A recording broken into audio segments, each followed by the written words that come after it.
Hi friends, இந்த வீடியோல நம்ம பார்த்துட்டு இருக்கிறது கிளாஸ் 9 மேத்ஸ் கணித மஞ்சரி புக்ல இருக்க chapter 1 orienting yourself the use of coordinates. இந்த சாப்டரோட எண்டுக்கு வந்துட்டோம். பேஜ் நம்பர் 12ல எண்ட் ஆஃப் சாப்டர் எக்ஸசைஸ் ஒரு 16 क्वेश्चंस இருக்கு. இப்போ அதுதான் பார்க்க போறோம். 6th question are the points M -3, -4 A 0, 0 and G 6, 8 மூணு பாயிண்ட்ஸ் கொடுத்துருக்காங்க. அதோட கோஆர்டினேட்ஸோட on the same straight line. இந்த மூணு பாயிண்ட்ஸுமே ஒரு ஸ்ட்ரெயிட் லைன்ல இருக்கா அப்படின்னு கேக்குறாங்க. And suggest a method to check this without plotting and joining the points. இப்போ இதை வரைஞ்சு பார்க்காம அந்த பாயிண்ட்ஸ் எல்லாம் எங்க வரும் பிளாட் பண்ணாமையே எப்படி இது வந்து ஒரு ஸ்ட்ரெயிட் லைன்ல இருக்கு இந்த மூணு பாயிண்ட்ஸும் அப்படின்னு நம்ம சொல்லணும். அதுக்கு ஒரு மெத்தட் சொல்றாங்க. இதுக்கு நிறைய மெத்தட்ஸ் இருக்கு. நான் இங்க வந்து ஸ்லோப் மெத்தட் சொல்லியிருக்கேன். இந்த மூணு பாயிண்ட்ஸுமே கொலீனியரா இருந்துச்சுன்னா அப்போ இந்த மூணு பாயிண்ட்ஸுமே ஸ்ட்ரெயிட் லைன்னு சொல்லலாம். அப்போ இந்த கொலீனியாரிட்டி ஆஃப் திஸ் 3 பாயிண்ட்ஸ் தான் நம்ம செக் பண்ண போறோம் using the slope method. Slope கண்டுபிடிக்கிறதுக்கு ஒரு ஃபார்முலா இருக்கு. அதை வச்சுதான் ஸ்லோப் கண்டுபிடிச்சு அந்த ஸ்லோப் ரெண்டுமே ஈக்குவலா இருந்துச்சுன்னா அப்போ இது வந்து ஸ்ட்ரெயிட் லைன்ல இருக்கு அப்படின்னு சொல்லுவோம். ஸோ 3 பாயிண்ட்ஸ் கொலீனியரா இருக்கும் அப்படின்னா என்ன அர்த்தம்னா அந்த 3 பாயிண்ட்ஸுமே ஒரு ஸ்ட்ரெயிட் லைன்ல இருக்கு அப்படின்னு அர்த்தம். அந்த கொலீனியர்னா அந்த 3 பாயிண்ட்ஸ் சேம் ஸ்ட்ரெயிட் லைன்ல இருக்குன்னு அர்த்தம். ஸோ அதுதான் நம்ம இங்க செக் பண்றோம். அந்த கொலீனியாரிட்டி செக்னு சொல்லலாம், இல்ல அந்த பாயிண்ட்ஸ் வந்து ஸ்ட்ரெயிட் லைன்ல இருக்கான்னு பாருங்க அப்படின்னு அவங்க டைரக்டாவே கொடுத்துட்டாங்க. கொலினியாரிட்டி செக்னு கேட்டாலுமே இதே தான் நம்ம பண்ணணும். இப்போ ஒருவேளை ஒரு ஸ்ட்ரெயிட் லைன் 3 பாயிண்ட்ஸ் இருக்குன்னா இதுல ஒண்ணு எக்ஸ் ஆக்சிஸ் இப்படி எல்லாமே சேமா இருக்கும், இந்த ஒய் ஆக்சிஸ்க்கு பேரலா இருக்குன்னு வச்சுக்கோங்க. இப்போ இப்படி ஒரு ஸ்ட்ரெயிட் லைன் வந்துச்சுன்னா இது எக்ஸ் ஆக்சிஸ் வந்து எல்லாமே அந்த மூணு பாயிண்ட்டுக்குமே சேமா இருக்கும். ஸோ அப்ப அதை வச்சு நம்ம அந்த கோஆர்டினேட்ஸ் வச்சு நம்ம கண்டுபிடிச்சிடலாம். ஆனா இங்க எக்ஸ் கோஆர்டினேட் பாருங்க எதுவுமே சேமா இல்ல.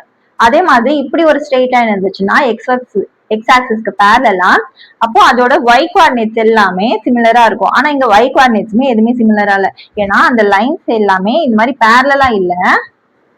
ஸ்ட்ரெயிட் லைன் இப்படிதான் இருக்கணும்னு அவசியம் இல்லை இல்லையா, இந்த மாதிரி கூட இருக்கலாம் மூணு பாயிண்ட். அப்படி இருந்துச்சுன்னா different x axis and different y ஆக்சிஸ்ல இருக்கும். ஆனாலுமே இது மூணுமே ஸ்ட்ரெயிட் லைன்ல தான் இருக்கும். அது எப்படி கண்டுபிடிக்கிறதுனா இந்த ஸ்லோப் மெத்தட் வச்சு கண்டுபிடிக்கலாம். இப்போ ஒரு ஸ்லோப்புங்கிறது என்ன, ஒரு ரெண்டு பாயிண்ட் வந்து எவ்வளோ ரைஸ் ஆகுது அண்ட் எவ்வளோ ரன் ஆகுது, ரைஸ் பை ரன் அப்படின்னு சொல்லலாம். இந்த ரைஸ்ங்கிறது தான் இந்த y2 - y1 அண்ட் இந்த ரன்ங்கிறது தான் x2 - x1. இது ஏன் ரைஸ்னு சொல்றாங்கன்னா yங்கிறது xy கோஆர்டினேட் இல்லையா, அது வெர்டிகலா தானே ரைஸ் ஆகுது. இப்போ இங்க இருந்து இப்படி போனா அது ரைஸ்ன்னு சொல்லுவோம். அந்த வெர்டிகலா ரைஸ் ஆகுறது வந்து y கோஆர்டினேட்ல பார்க்கும். அதனால y2 - y1 அந்த y கோஆர்டினேட்டோட டிஃபரன்ஸ். அதே மாதிரி ரன்னுங்கிறது இந்த மாதிரி ஹாரிசான்டல் லைன்ல டிஃபரன்ஸ் வருது, எவ்வளவு தூரம் ஹாரிசான்டலா போயிருக்கு அப்படிங்கிறது தான் ரன். அது வந்து எக்ஸ் கோஆர்டினேட்டோட டிஃபரன்ஸா இருக்கும், அதுதான் x2 - x1.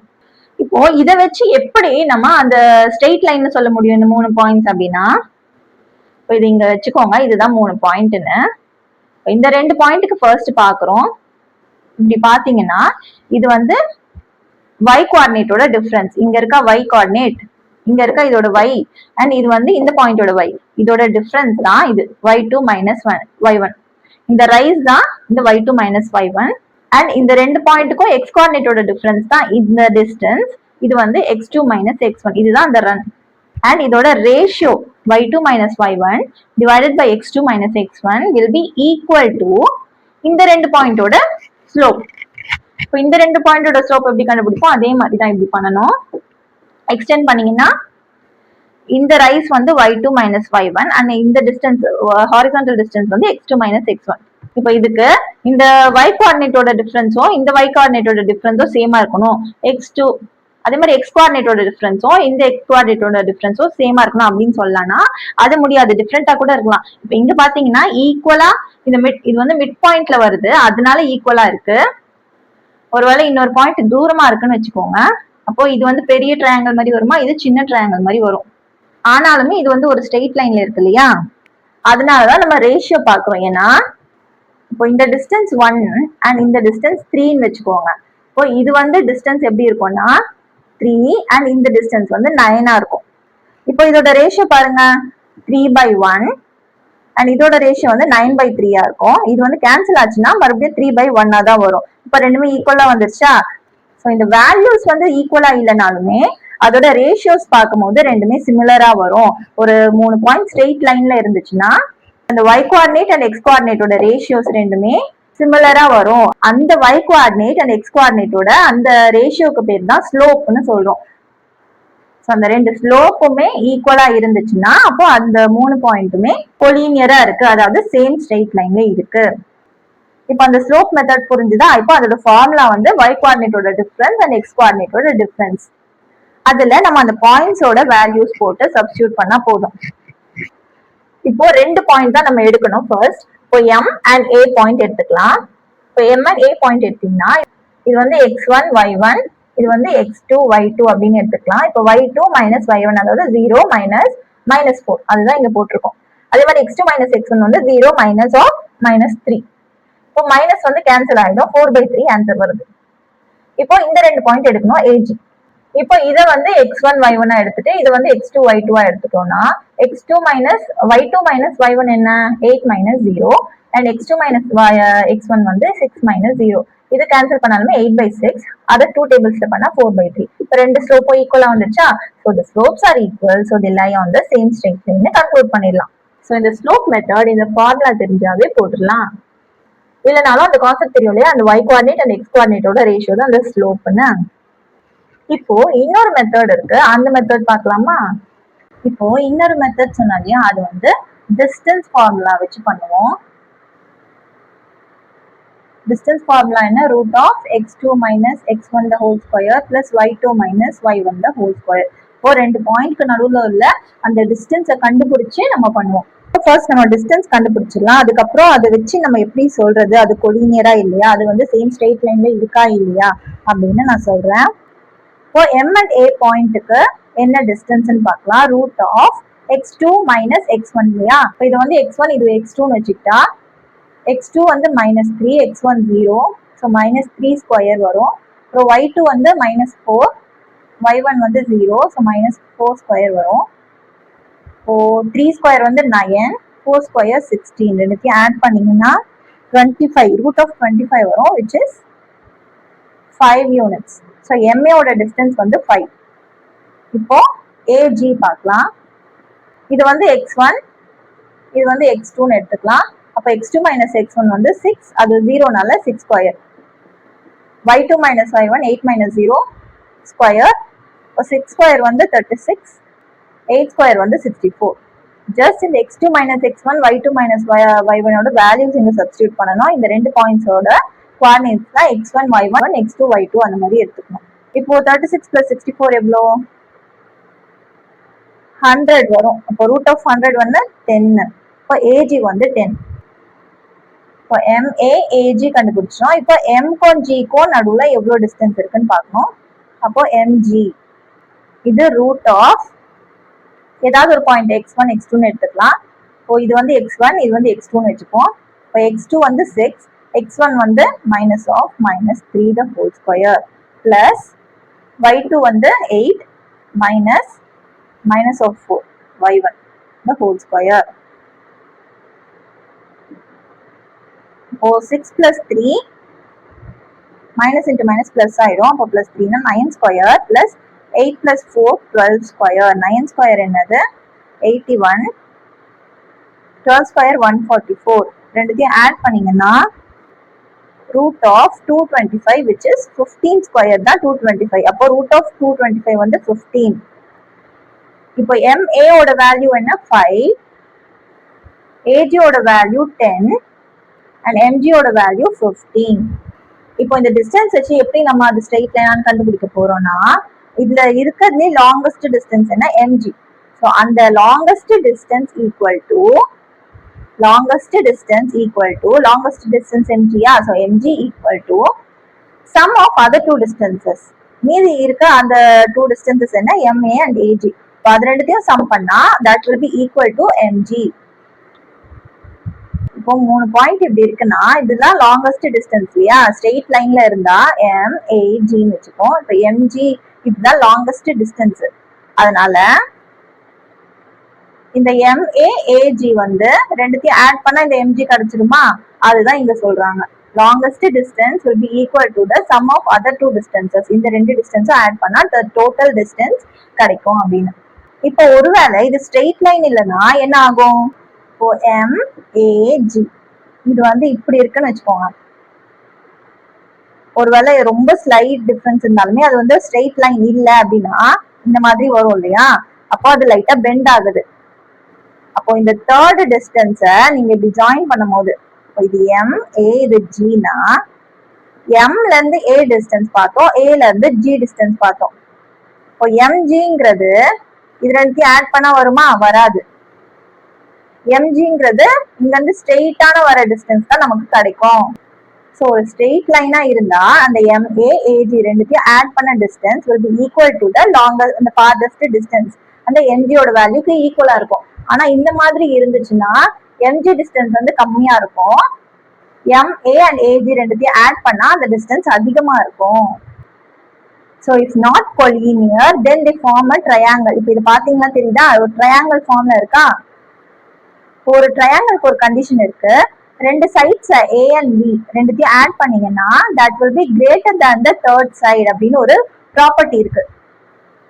அப்போ A plus Bங்கிறது டூ சைட்ஸா, இது ரெண்டுத்தையும் ஆட் பண்ணா that will be greater than the third சைடா இருந்துச்சுன்னா அப்போ அது வந்து ஒரு ட்ரையாங்கிளை ஃபார்ம் பண்ணும். இப்போ ட்ரையாங்கிள் ஃபார்ம் பண்ணுச்சுனாவே அது வந்து ஒரு ஸ்ட்ரெயிட் லைன்ல இல்ல. அது ஸ்ட்ரெயிட் லைன்ல எப்ப இருக்கும்? இந்த A plus B equal to C இருந்தாதான் அது ஸ்ட்ரெயிட் லைனா இருக்கும். ஏன்னா இந்த MA AG ரெண்டுத்தையும் ஆட் பண்ணாதான் MG வருது இல்லையா, ஒரு ஸ்ட்ரெயிட் லைனா இருந்தா மட்டும்தான் அது வரும். ஒருவேளை இங்க அந்த பாயிண்ட் A இருந்துச்சுன்னா அது வந்து ஒரு ட்ரையாங்கிள் ஃபார்ம் பண்ணிடும். அப்போ A plus B வந்து இந்த ரெண்டு டூ சைட்ஸ் வந்து கிரேட்டர் தேன் C இருக்கும். ஏன்னா பார்க்கும் போதே நமக்கு தெரியுது இந்த டிஸ்டன்ஸ் அதிகமா தான் இருக்கும். ஸ்ட்ரெயிட்டா போறதை விட நம்ம இப்படி சுத்தி போனா அதிகமா தானே இருக்கும் டிஸ்டன்ஸ். ஸோ ஸ்ட்ரெயிட் லைனா இருந்தா அந்த டிஸ்டன்ஸ் ஈக்குவலா இருக்கும். அது ஸ்ட்ரெயிட் லைனா இல்லைன்னா அது சுத்தி போற மாதிரி இருக்கு இல்லையா, அதனால அதோட டிஸ்டன்ஸ் வந்து அதிகமா இருக்கும். இந்த ரெண்டு டிஸ்டன்ஸையும் ஆட் பண்ணா அதிகமா வரும் when compared to the third side. அப்போ இங்க பாருங்க MA ஓட வேல்யூ 5, AG ஓட வேல்யூ 10. இப்போ இது ரெண்டுத்தையும் ஆட் பண்ணா 15 வருதா, அப்போ MG ஓட வேல்யூ கண்டுபிடிச்சோமா 15 ரெண்டுமே ஈக்குவலா வந்துருச்சு. So it is collinear, that is they lie on the same straight line. இப்போ ஸ்லோப் மெத்தட் பார்த்தோம் அண்ட் டிஸ்டன்ஸ் ஃபார்முலா யூஸ் பண்ணியும் கண்டுபிடிச்சோம். இதை தவிர கூட நிறைய மெத்தட்ஸ் இருக்கலாம், ஏரியா ஆஃப் ட்ரையாங்கிள் யூஸ் பண்ணி கூட கண்டுபிடிப்பாங்க, அதெல்லாம் நமக்கு வேண்டாம். இப்போ 7th क्वेश्चन பார்க்கலாம். Use your method from problem 6. ஏற்கனவே யூஸ் பண்ண ஸ்லோப் மெத்தட் அந்த மாதிரி ஏதாவது ஒரு மெத்தட் யூஸ் பண்ணிக்கலாம். To check if the points RBCன்னு 3 பாயிண்ட் கொடுத்துருக்காங்க with the coordinates are on the same straight line. இப்போ இந்த 3 பாயிண்ட்ஸும் சேம் ஸ்ட்ரெயிட் லைன்ல இருக்கான்னு கேட்கறாங்க. அப்போ கொலினியாரிட்டி செக் பண்ணணும். Now plot both sets of points and check your answer. அதுக்கப்புறம் அந்த பாயிண்ட்ஸை பிளாட் பண்ணி செக் பண்ண சொல்றாங்க. இப்போ நம்ம ஸ்லோப் மெத்தட்ல செக் பண்ணலாம். இது x1 y1 x2 y2 எடுத்துட்டு இப்போ y2 minus y1 minus 5 minus 1 substitute பண்ணணும். அதே மாதிரி x2 minus x1 க்கு minus 2 minus 5 சப்ஸ்டியூட் பண்ணி minus 5 plus 1 minus 4 minus 2 plus 5 3 வருது. இது வந்து ஸ்லோப் ஆஃப் RB, இந்த ரெண்டு பாயிண்ட்டுக்கான ஸ்லோப். அப்போ இந்த ரெண்டு பாயிண்ட்டுக்கான ஸ்லோப் வந்து slope of BC equal to இது x2 இது x1 இது y2 y1 வச்சோம்னா y2 minus y1 வந்து minus 12 minus of minus 5 and x2 minus x1 வந்து 4 minus of minus 2. இதை சால்வ் பண்ணீங்கன்னா minus 7/6 வரும். ரெண்டுமே ஈக்குவல் இல்ல. So the slopes are unequal, so they do not lie on the same straight line. ஒரு straight லைன்ல இந்த 3 பாயிண்ட்ஸும் இல்லைன்னு கன்க்ளூட் பண்ணலாம். இப்போ இதை டிஸ்டன்ஸ் ஃபார்முலா வச்சு நீங்க ட்ரை பண்ணி பாக்குறீங்களா? இந்த 3 டிஸ்டன்ஸ், இந்த டிஸ்டன்ஸ் கண்டுபிடிச்சாதான் எது லாங்கஸ்ட்னு தெரியும். அப்ப எது லாங்கஸ்டா வருதோ அந்த side equal to the other two sides வருதா அப்படின்னு பார்க்கணும். ஆக்சுவலா இது வந்து சேம் ஸ்ட்ரெயிட் லைன் இல்ல இல்லையா, சோ வராது.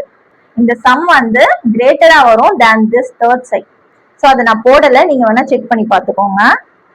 இப்போ அதை பிளாட் பண்ணி பார்க்கலாம். இங்க இருக்கிறதுலே -12 தான் அதிகமா இருக்கு. ஸோ இந்த லைன் தான் 12 வரைக்கும் போகுது, -1 -2.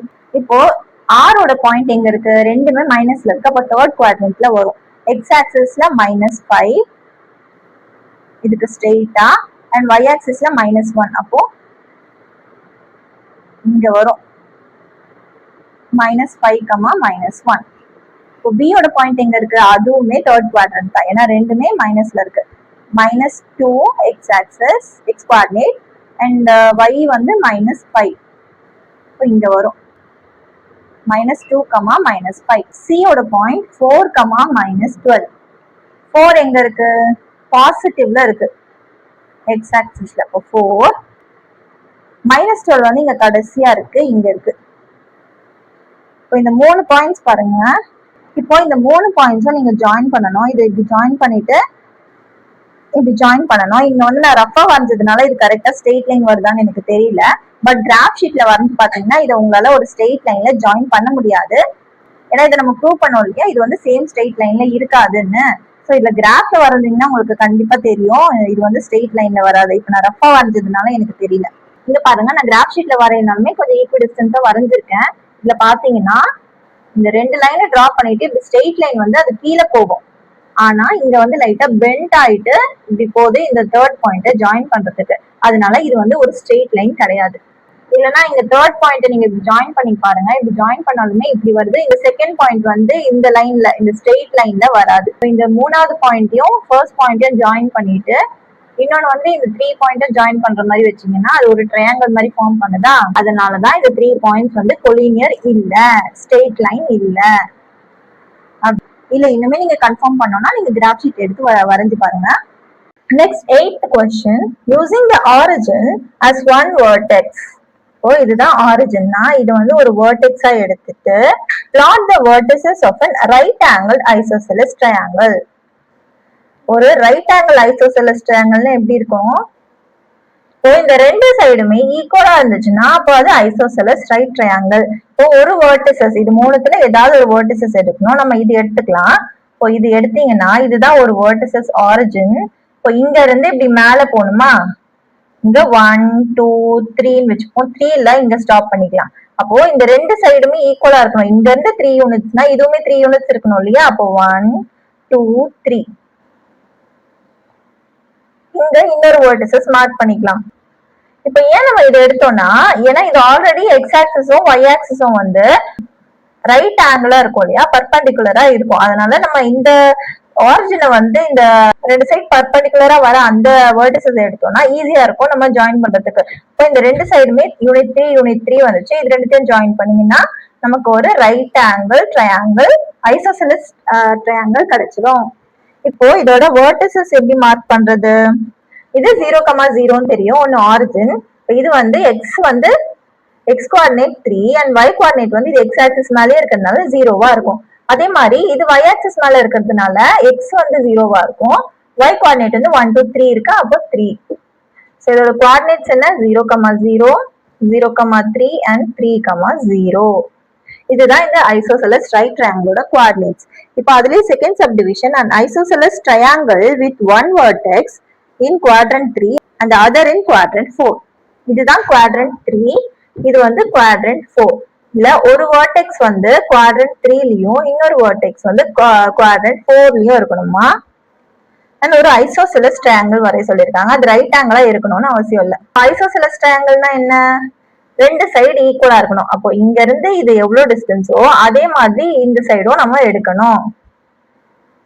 ஒரு மிரர் இமேஜ் மாதிரி நம்ம எடுத்தா போதும். இது வந்து 1 2 3ன்னு எடுத்துக்கலாம். அதே மாதிரி இங்க 1 2 3 இதெல்லாமே மைனஸ் இல்லையா, சோ மைனஸ். இப்போ இதோட கோஆர்டினேட் என்னவா இருக்கும்? -3, -4 எக்ஸ் கோஆர்டினேட் ஒய் கோஆர்டினேட். இப்போ இதோட மிரர் இமேஜ்ல இதே மாதிரி பாயிண்ட் வைக்கணும் இங்க. அப்போ அதோட வேல்யூ சேமா வரும் இல்லையா, அப்போ 3, 4 தான் இருக்கும். இங்க எந்த வேல்யூ மைனஸ்ல இருக்கும்? ஒய் ஆக்சிஸ் தான் மைனஸ்ல இருக்கும், எக்ஸ் ஆக்சிஸ் பாசிட்டிவ்ல தான் இருக்கும். அப்ப 3, -4 போட்டுக்கலாமா? அதுக்கு நேரா வரைஞ்சுக்கலாமா? இங்க 3 இருக்கு, இங்க -4. சோ இங்க இருந்து இது வரைக்கும் சேம் டிஸ்டன்ஸ் வரணும்னா இங்க என்ன வேல்யூ இருக்கோ, இங்க 4னா இங்கேயுமே 4க்கு ஸ்ட்ரெயிட்டா தான் போடணும். அதே மாதிரி இந்த டிஸ்டன்ஸ் எக்ஸ் கோஆர்டினேட்ல 3 வருதுன்னா இந்த பக்கமும் 3 தான் வரணும். அந்த மாதிரி இப்படி ஜாயின் பண்ணி இது ரெண்டுத்தையும் ஜாயின் பண்ணீங்கன்னா நமக்கு ஒரு ஐசோசெலஸ் ட்ரையாங்கிள் கிடைக்கும். ஏன்னா இங்க இருந்து இந்த டிஸ்டன்ஸ் ரெண்டுமே ஈக்குவலா இருக்கும். அதனால இது வந்து ஒரு ஐசோசெலஸ் ட்ரையாங்கிள். அண்ட் ஒரு வெர்டிசஸ் தேர்ட் குவாட்ரண்ட்லயும் இன்னொரு வெர்டிசஸ் ஃபோர்த் குவாட்ரண்ட்லயும் கேட்டிருந்தாங்க, அதுவும் கரெக்டா ஃபிட் ஆச்சு. ஸோ இந்த செகண்ட் சப்டிவிஷனுக்கான கோஆர்டினேட்ஸ் என்ன? ஐசோசெலஸ் ட்ரையாங்கிளுக்கு -3, -4 3, -4 இன்னொன்னு 0,0 தான் வச்சிருக்கோம். ஏன்னா இது ரெண்டுத்துக்குமே காமனா தான் using the origin as one வெர்டெக்ஸ்னு கொடுத்துருக்காங்க. அப்போ ரெண்டு கொஸ்டின்லுமே ஆரிஜின் வந்து ஒரு வெர்டெக்ஸா இருக்கணும். ஸோ இந்த மாதிரி கொஸ்டினுக்குலாம் இதுதான் ஆன்சர்னு இல்லை. இப்போ நீங்க வந்து கொஞ்சம் இதை விட எக்ஸ்டெண்டும் பண்ணலாம். இப்போ 2 வரைக்கும் வச்சுக்கலாம், இல்லைன்னா 4 வரைக்கும் வச்சுக்கலாம். அந்த மாதிரி டிஃப்ரெண்ட் சைசஸ்ல ட்ரையாங்கிள் வரையலாம். இப்போ நான் இந்த பக்கம் எடுத்த மாதிரி நீங்க இந்த பக்கம் கூட எடுத்துருக்கலாம். ஏன்னா இது ஆரிஜின் தான் வேர்டெக்ஸா வைக்க சொன்னாங்க, அது எந்த சைடு வரையணும்லாம் சொல்ல. ஸோ நீங்க இந்த மாதிரி ஒரு ரைட் ட்ரையாங்கிளும் வரைஞ்சிருக்கலாம், இங்கேயும் வரைஞ்சிருக்கலாம், இங்கேயும் வரைஞ்சிருக்கலாம். ரைட் ட்ரையாங்கிள் எப்படி வேணா வரையலாம். இதுதான் கரெக்ட் ஆன்சர் அப்படின்னு கிடையாது. அவங்க கொடுத்த கண்டிஷனை சாட்டிஸ்ஃபை பண்ணணும், அவ்வளவுதான். Ninth question, the following table shows the coordinates of SMTங்கிற three different points கொடுத்திருக்காங்க. அதுல in each case state whether M is the midpoint of segment ST. இப்போ S-க்கும் T-க்கும் 2 பாயிண்ட் இருக்கா, அந்த 2 பாயிண்ட்டுக்கும் மிட் பாயிண்ட் தான் இந்த M அப்படின்னு சொல்றாங்க. அந்த M வந்து மிட் பாயிண்டா அப்படின்னு நம்ம செக் பண்ண சொல்றாங்க. And justify your answer. அந்த ஆன்சர் வந்து எப்படி நீங்க சொல்றீங்க அப்படின்னு கேக்குறாங்க. When M is the midpoint of ST, can you find any connection between the coordinates of M, S and T? இப்போ M வந்து இந்த STக்கு மிட் பாயிண்டா இருந்துச்சுன்னா அப்போ அதுக்கு ஏதாவது கனெக்ஷன் இருக்கா between the coordinates M, S and T அப்படின்னு கேக்குறாங்க. ஃபர்ஸ்ட் இந்த 2 பாயிண்ட் S and T எடுத்து அதோட மிட் பாயிண்ட் கண்டுபிடிக்கணும். அப்போ அந்த மிட் பாயிண்ட் நம்ம கண்டுபிடிச்ச வேல்யூவும் இங்க M ஓட வேல்யூவும் சேமா இருந்துச்சுன்னா அப்போ M is the midpoint of S and T ன்னு இங்க எழுதிடலாம். 2 அந்த பாயிண்ட்ஸ் இருந்துச்சுன்னா அதுல XY XYன்னு இருக்குமா, அதுல ஒண்ணு X1 Y1 இன்னொன்னு X2 Y2 அப்படின்னு எடுத்துக்கணும். இப்போ X1 plus X2 divided by 2 பண்ணீங்கன்னா X coordinate of the midpoint கிடைக்கும். அதே மாதிரி Y1 plus Y2 divided by 2 பண்ணீங்கன்னா Y coordinate of the midpoint கிடைக்கும். இப்படிதான் நம்ம midpointோட coordinates கண்டுபிடிக்கிறோம். இப்போ ஒண்ணுமே இல்ல, இந்த X1 X2 ஓட வேல்யூ சப்ஸ்டியூட் பண்ணா போதும். இங்க X1 வந்து -3யா, X2 வந்து 3. அப்போ இது ரெண்டுத்தையும் இங்க சப்ஸ்டியூட் பண்ணி by 2. அதே மாதிரி Y1 Y2 0 divided by 2. -3 plus 3 வந்து 0 ஆயிடும். இங்க ஆல்ரெடி 0 தான் இருக்கு, அதனால ஆன்சர் வந்து 0. இங்கேயும் வந்து 0 தானே இருக்கு, அப்போ STக்கு மிட் பாயிண்ட் இந்த M தான். சோ S ன்னு போட்டுட்டோம். சோ இது ரீசன் என்னன்னா நம்ம மிட் பாயிண்ட் செக் பண்ணி அது ஈக்குவலா இருக்கான்னு பாத்துட்டோம், அதுதான் ரீசன். அதே மாதிரி இப்போ நெக்ஸ்ட் பாயிண்ட்டுக்கு இது X1 Y1 X2 Y2 எடுத்து இந்த ஃபார்முலால சப்ஸ்டிட்யூட் பண்ணணும். அப்போ 4 plus 2 divided by 2, 5 plus 3 divided by 2, 4 plus 2 6, அப்போ 6 by 2 வந்து 3, 5 plus 3 8, 8 by 2 வந்து 4, அப்போ 3,4 தானே வந்துச்சு. அப்போ M தான் mid point of S and T. S. இப்போ நெக்ஸ்ட் பாயிண்ட் பார்க்கலாம். இது வந்து X1 X2 ரெண்டுமே 0 தான். ஸோ 0 plus 0 0 தான் வரும் இங்க. ஸோ 0. and y2 y1 வந்து -10 and 0. so -10 divided by 2 -5 வரும். ஆனா இங்க என்ன கொடுத்திருக்காங்க, +5 கொடுத்திருக்காங்க. அப்போ டிஃபரெண்டா வருதுல, நம்பர் மட்டும் இல்ல சைனும் நம்ம பார்க்கணும். அப்போ சைன் டிஃபரெண்டா வர்றதுனால it is not a mid point. Oh no. இப்போ இந்த ரெண்டு பாயிண்ட் பார்க்கலாம். x1 x2 கால்குலேட் பண்ணீங்கன்னா -8 plus 6 divided by 2, அப்போ -2 by 2 வரும், which is -1. அதே மாதிரி y1 y2 பிளஸ் பண்ணீங்கன்னா 7 - 3 divided by 2, 4 by 2 வரும். அப்ப ஆன்சர் இஸ் 2. இங்க என்ன ஆன்சர் இருக்கு, 0, -2 இருக்கு. ஆனா நம்மளோட ஆன்சர் -1, 2. அப்ப இதுவுமே டிஃபரெண்டா இருக்கு. So no. சோ எங்கெல்லாம் இந்த STக்கு மிட் பாயிண்ட் வந்து M இருக்கோ அங்கெல்லாம் இந்த formula X1 plus X2 divided by 2, Y1 plus Y2 divided by 2 இதுதான் மிட் பாயிண்டோட கோஆர்டினேட்டா இருக்கு. சோ இதுதான் the connection between SM and T. இந்த மிட் பாயிண்டோட ஈக்குவேஷன் தான். ஒருவேளை இது சாட்டிஸ்ஃபை ஆகலன்னா இந்த எம்ங்கிற கோஆர்டினேட்ஸ் வந்து மிட் பாயிண்ட் கிடையாது இந்த 2 பாயிண்ட்ஸ் S and T க்கு அப்படின்னு கன்க்ளூட் பண்றோம். 10th question, use the connection you found to find the coordinates of B given that M is the midpoint of A and B. இப்போ A and B க்கு நடுவுல இருக்க mid point தான் இந்த M ன்னு கொடுத்துட்டாங்க. எப்பவுமே மிட் பாயிண்ட் கண்டுபிடிக்க சொல்லுவாங்க இல்லையா, ஆனா இங்க மிட் பாயிண்ட் கொடுத்துட்டாங்க. ஆனா இதுல இருக்க ஒரு பாயிண்ட கொடுக்கல, அவங்க B யோட கோஆர்டினேட்ஸை கொடுக்கல. இப்போ நம்ம ஆல்ரெடி யூஸ் பண்ணோம் இல்லையா மிட் பாயிண்ட் ஃபார்முலா, அதை வச்சு நம்ம இதை கண்டுபிடிக்கணும். மிட் பாயிண்டோட கோஆர்டினேட்ஸ் என்ன, -7, 1. x1 and y1ங்கிறது A யோட கோஆர்டினேட் ஆகும், x2 y2ங்கிறது B ஆவும் வச்சுக்கலாம். அப்போ x2 வந்து x and y ஆவே வச்சுக்கலாம். இப்போ ஜஸ்ட் இந்த வேல்யூஸை சப்ஸ்டிட்யூட் பண்ணா போதும். x1ங்கிறது 3 plus x divided by 2, y1ங்கிறது -4 plus y divided by 2. இந்த வேல்யூ வந்து -7க்கு ஈக்குவேட் பண்ணனும், இந்த வேல்யூ வந்து 1 ன்னு வரணும். இப்போ 3 plus x divided by 2 equal to -7னா இந்த டினாமினேட்டரில் இருக்க 2வை ரைட் சைட் கொண்டு போகணும். அப்போ நியூமரேட்டரில் வந்துடும். 3 plus x equal to -7 into 2 மல்டிப்ளிகேஷனில் வரும். இப்போ நெக்ஸ்ட் எக்ஸை மட்டும் நம்ம ஒன் சைடு வச்சுக்கலாம். அப்போது 3யை வந்து இந்த சைடு கொண்டு போகணும். அப்போ எக்ஸ் ஈக்குவல் டு -7 × 2 எவ்வளோ -14. இப்போ இது இந்த சைடு போச்சுன்னா -3 ஆகும். இப்போ 14 -3 எவ்வளோ -17. அப்போ எக்ஸோட வேல்யூ என்ன -17. இப்போ y கோஆர்டினேட்டோட வேல்யூ கண்டுபிடிக்கலாம். -4 + y/2 1க்கு ஈக்குவேட் பண்ணணும். இப்போ 2 டினாமினேட்டரில் இருக்கா, அது ரைட் சைட் கொண்டு போனால் நியூமரேட்டரில் வந்துடும். நெக்ஸ்ட் 4ஐயும் நம்ம ரைட் சைட் கொண்டு போகலாம். அப்போ -4 + 4 ஆகும். அப்போ y = 2 + 4னா y = 6. இப்போது எக்ஸ் கோஆர்டினேட் -17 அண்ட் y = 6ன்னு கண்டுபிடிச்சிட்டோம். ஸோ இதுதான் பியோட கோஆர்டினேட்ஸ். எக்ஸ் -17 அண்ட் y வந்து 6. இன்னும் 6 கொஷின்ஸ் இருக்குது இந்த எக்ஸசைஸில். அதை நெக்ஸ்ட் வீடியோவில் சால்வ் பண்ணலாம். தேங்க்யூ. தேங்க்ஸ் ஃபார் வாட்சிங். இந்த வீடியோ உங்களுக்கு பிடிச்சிருந்ததுன்னா லைக் பண்ணுங்க, உங்க ஃப்ரெண்ட்ஸ்க்கு ஷேர் பண்ணுங்க. அண்ட் ஃபார் மோர் வீடியோஸ் கல்வி கிராஃப்ட் சேனலை சப்ஸ்கிரைப் பண்ணுங்க. தேங்க்யூ.